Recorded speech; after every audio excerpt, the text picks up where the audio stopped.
John Kennedy never expected that one act of kindness on an ordinary Saturday morning would change his life forever. He wasn't a man of wealth or fame, just a hard-working farmer who lived in a small town where everyone knew everyone. But compassion was something John carried deep in his bones. So when he saw a frail, sickly cow tied up at the county livestock auction, head drooping as if the world had given up on her, he couldn't turn away. The auctioneer called her useless stock. Farmers shook their heads, whispering about how she wasn't worth a penny, too weak, too far gone. But when John looked at her, he didn't see worthless. He saw a creature beaten down, clinging to life, desperate for a chance. Against every bit of practical reasoning, John raised his hand and bought her for a few dollars. The crowd laughed at him, some saying, "Kennedy's throwing away money again." John didn't care. He loaded the cow onto his old trailer and drove her home. He named her Grace. Nursing Grace back to health wasn't easy. For weeks, John spent hours each day cleaning her stall, bringing her warm blankets on cold nights, and coaxing her to eat when she barely had the strength. His neighbors teased him for wasting effort on a lost cause, but John held firm. He remembered his father's words. The worth of a man isn't measured in what he gains, but in who he lifts back up. Slowly, Grace began to recover. Her eyes grew brighter, her steps steadier. What no one knew, not even John, was that Grace was hiding a secret. One spring morning,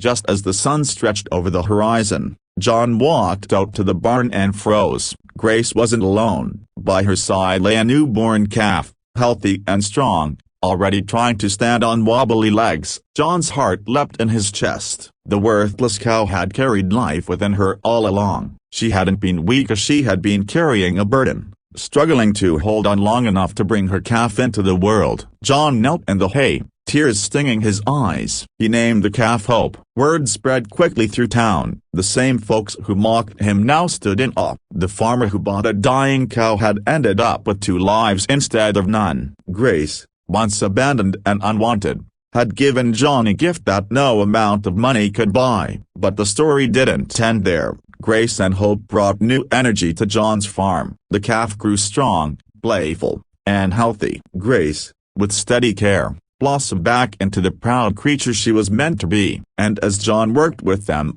people began to notice a change, not just in his farm, but in themselves. Neighbors who once scoffed began bringing abandoned animals to John, asking if he could give them a chance too. What started as a single act of compassion became a ripple across the community. There were challenges, of course. Feeding extra mouths strained John's already thin budget. Some months he barely scraped by, selling vegetables at the market just to afford hay. But every time doubt crept in, he looked at Grace and Hope. They reminded him that their hardest journeys often carry the greatest rewards. Years later, John's farm became known as a haven for the unwanted. Stray dogs, neglected horses, sick animals all found safety there. Children from town would come to play with Hope, now a beautiful and gentle cow who let little ones climb on her back. Grace, older and slower but still dignified, would graze peacefully in the pasture, a living reminder of the miracle that started it all.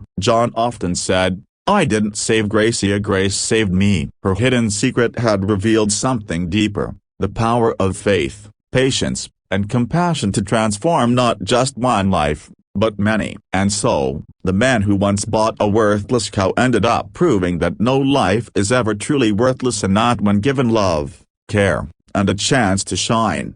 By the end, John's story wasn't just about a farmer and his cow. It became a lesson for everyone. Sometimes the greatest treasures are hidden inside what the world calls broken,